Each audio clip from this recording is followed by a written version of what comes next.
আহ্বায়ক হয়ে এখনো পর্যন্ত আমি অটুট রয়েছি।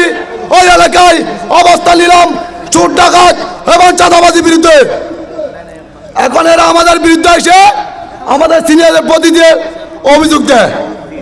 আমার কথা হলো সত্যিকারী প্রমাণ সহ দিয়ে আমার দলীয় নেতার কর্মীদেরকে অভিযুক্ত করলে প্রমাণ লাগবে। প্রমাণ ছাড়া অনৈতিক আপনারা অভিযোগ দেন। আসলে এই কথাটা ভালো না।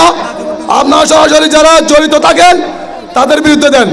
আমাদের 17 বছর রাজপথে তারা মাঠে মিছিল ময়দানে জড়িত ছিলেন, তাদেরকে নিয়ে আপনারা লাস্টিক করবেন না। এটা আমার বলে আমার বক্তব্য শেষ করলাম। আসসালামু আলাইকুম।